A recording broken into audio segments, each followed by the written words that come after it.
Every time you and I stand in front of Allah, it's not just because we worship Allah. It's not just because we only believe in one God. That is also an acknowledgement that we fear no one but Allah, that we bow before no one but Allah, that we humble ourselves before no one but Allah. When every salah is a reminder that there is nothing else, no political circumstance, no rhetoric, no media, there is no bias against this, no crimes that are taking place, that will instill the fear of anyone other than Allah in our hearts.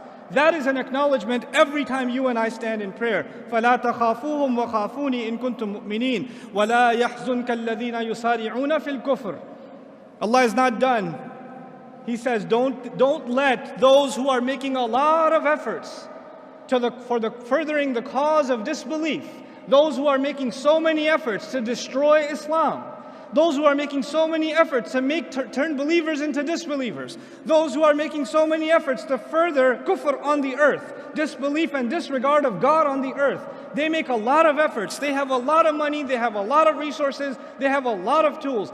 Don't let all of their efforts ever worry you. لا يحزنك الذين يسارعون في الكفر. This is a principle of the Quran. We have forgotten this principle. Ustad Nouman, have you seen what they're doing on this website? Do you know this video that they made? Do you know what they said on CNN? Do you know what they said on Fox? Why don't you just recite لا يحزنك الذين يسارعون في الكفر? Don't let their efforts and their schemes and their propaganda ever worry you. إنما نملي لهم ليزدادوا إثما. We're only إنهم لن يضروا الله شيئا. I love this part. إنهم لن يضروا الله شيئا. They, no doubt about it, can't harm Allah at all.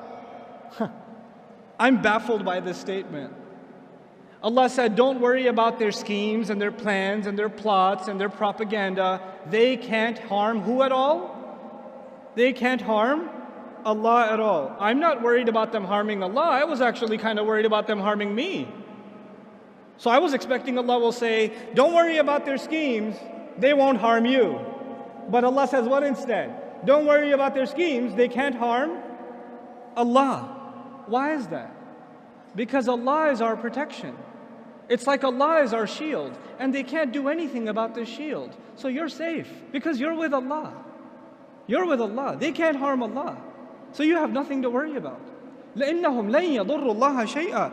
Then why is Allah giving them this opportunity to scheme and plot and further their cause and make things more and more difficult for the believers? يُرِيدُ اللَّهُ أَلَّا يَجْعَلَ لَهُمْ حَظًّا فِي الْآخِرَةِ. Allah wants that they get nothing, not even a little bit of the akhirah. Meaning there are people that are evil and they want to continue to do more evil and undermine and continue the path of injustice and oppression. Allah says, I'd like to let you dig your hole a little deeper, because that little good you have left in you don't even deserve it. Let you do your evil. Why are people so evil? Because Allah's punishment to them is He let them have it. You want to go this way? Go ahead. Go ahead. وَلَهُمْ عَذَابٌ عَظِيمٌ. They have great punishment standing before them. Instead of being afraid of them, the Quran makes us feel sorry for them. They're digging their own hole. إِنَّ الَّذِينَ اشْتَرَوُا الْكُفْرَ بِالْإِيمَانِ. Now listen to this part. Then he turns his attention to within our own ranks. There are those who sold their belief with disbelief.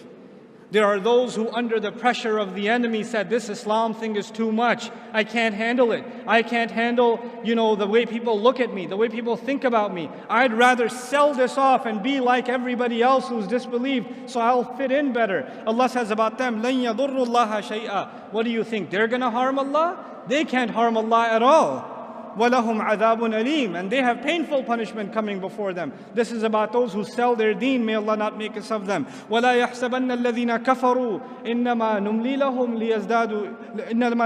خَيْرٌ لِأَنفُسِهِمْ.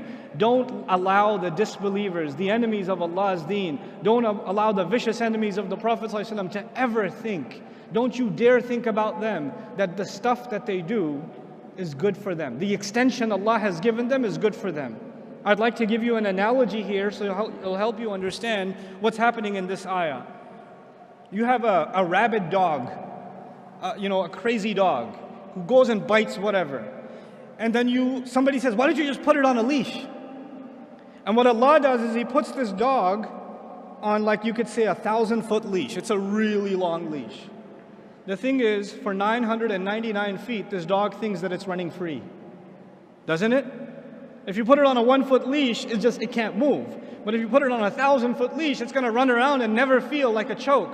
But Allah says, I only extend for them, release them, give them more room. You want to do evil stuff? You want to do kufr stuff? Go ahead, do more. Try to hurt the cause of Islam more. Propagate lies against Allah's Prophet more. Say vicious things about the Quran more. Go ahead, go ahead, go ahead. Because that same dog, when it's running full speed and it hits foot 1,000, what happens to him? He gets choked, doesn't he? And that choke is way harder when he's running full speed than it would have been if it was 1 foot long. That's the plan Allah has for them. Let them dig their hole. Let them choke themselves. إِنَّمَا نُمْلِي لَهُمْ لِيَزْدَادُوا إِثْمًا. We only give them extension so they can earn more sins. وَلَهُمْ عَذَابٌ مُهِينٌ الْجَزَاءُ مِنْ جِنْسِ الْعَمَلِ كَمَا يُقَالُ. Allah says, and they will have humiliating punishment. Why did Allah say they have humiliating punishment? Allah usually says great punishment, painful punishment, but this time He says humiliating punishment. Why? Because when they try to humiliate the deen of Allah, then the only fair punishment is that they shall face humiliating punishment. Then Allah turns His attention to you and me and says, مَا كَانَ اللَّهُ لِيَذَرَ الْمُؤْمِنِينَ عَلَى مَا أَنْتُمْ عَلَيْهِ. Allah is not one to leave you alone in the state that you're in. Allah will not just leave you be and let you just think that you have faith. حَتَّى يَمِيزَ الْخَبِيثَ مِنَ الطَّيِّبِ. Until He can separate the good ones among you from the filthy ones. Some of you have filth inside of your hearts, and when the state of fear comes, and the pressure comes, and the stereotyping comes, some of you will abandon your faith, and that filth in your hearts will take over whatever good you had in it.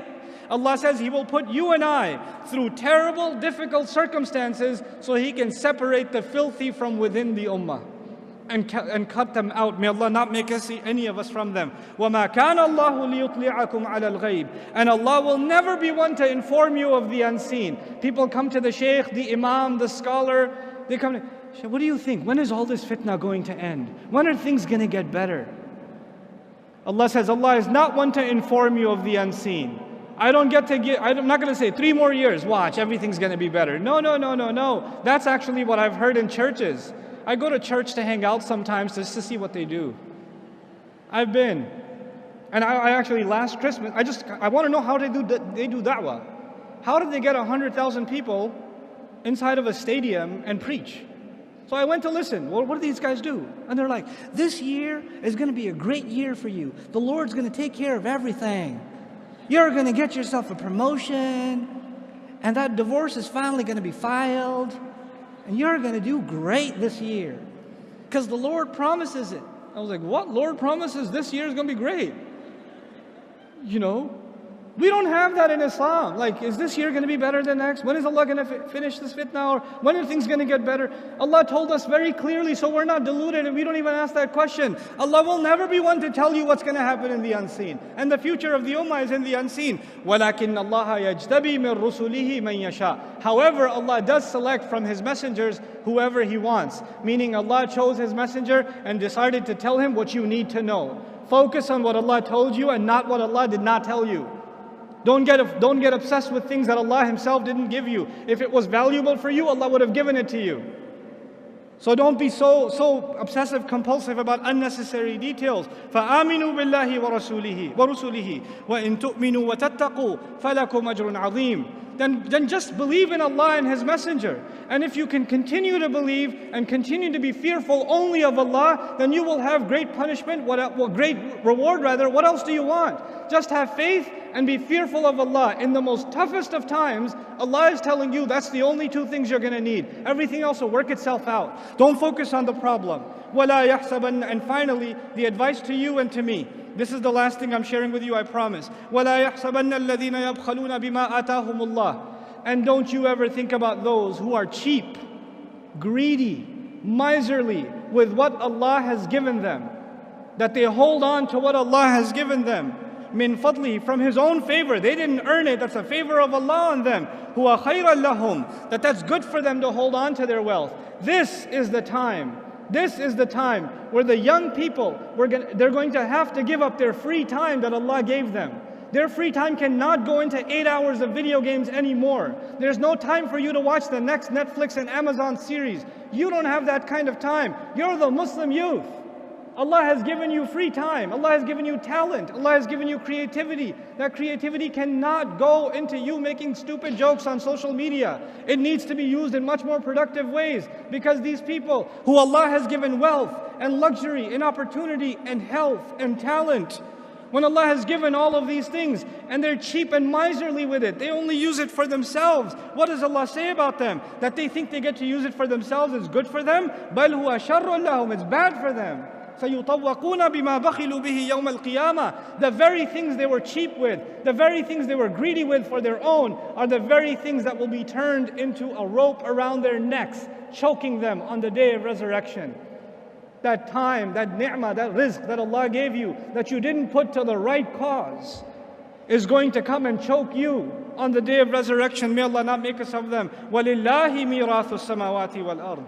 Man, what a thing to say. Allah alone owns the entire inheritance of the skies and the earth. What in the world is inheritance doing here? Allah is reminding you and me, whatever you own, whatever I own, whatever I enjoy in this life, I'm not going to get to keep it. At the end of the day, I'm going to be in the ground and somebody else will be driving my car. I'm going to be in the ground and somebody else will be wearing my clothes. And by the way, they won't be driving it for that long either. They're going to be in the ground too. Somebody else will be living in that house 100 years from now. Somebody else is going to be, eating the fruit of that tree that I have in my backyard. It's not going to be mine. And at the end of it all of it will be given in inheritance back to Allah. It's Allah's. Because everybody will be gone. Understand the temporal nature of the material world. Do not become materialistic in your goals, in your aspirations. Things Allah Azza wa Jalla is offering us in a time of great fitna, the only thing to worry about is what you will earn with Allah. Put your efforts in this world. Excel. Do your very best. But then again, if that's all you want to do for this life, then that is what is exactly choking you. It's going to choke you. It's going to destroy you. Our deen is so beautiful, such a balance between what we want in the next life and what we get in this life. It merges the two of them. We're not just people of akhirah and we're not just people of dunya. We're people of Rabbana atina fid dunya hasana wa fil akhirati hasana. وَقِنَا عَذَابَ النَّارِ. And so Allah Azza wa Jal concludes, as I conclude in this passage, وَاللَّهُ بِمَا تَعْمَلُونَ خَبِيرٌ. And Allah has full news and full account and a full perspective on everything that you're doing. And that's a comment to the ummah. I know what you're doing. I know what you're doing when you've been hit with injury. I know whether or not you are becoming people of Jannah. I sincerely remind myself and I remind all of you that this Quran is a living document. It's a living book. It will inspire, it will empower, sometimes it will scare, sometimes it will set you straight and calibrate you. It is not a drug. Like, in modern philosophy, religion is the opiate of the masses. So you turn to religion to feel better about yourself.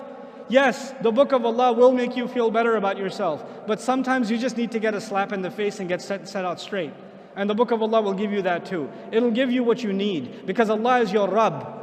He's your master. He doesn't have to cater His message to what might make you feel better. He'll cater the message to what you need, what your heart needs. And this time Allah is basically telling the ummah, in the middle of this crisis, grow a spine, get strong, don't be afraid of anybody else. Prove yourself to Allah, and none of the efforts you do will go unacknowledged. May Allah Azza wa Jal make us a courageous ummah and make the young people that are no doubt going through trials that I as a youth in America did not go through. Their trials are much harder than mine were.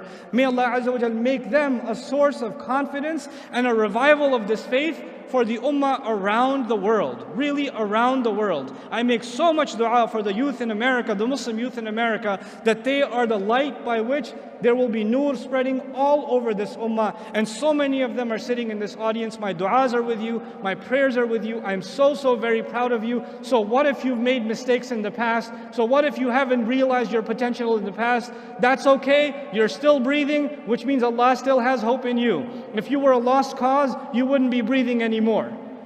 The fact that Allah has given you life is because Allah expects things from you. It's a new day, it's a new beginning, and let us prove ourselves before Allah Azza wa Jal and show Him what goodness we can bring into this world. Barakallahu li wa lakum. Assalamu alaikum wa rahmatullahi wa barakatuh.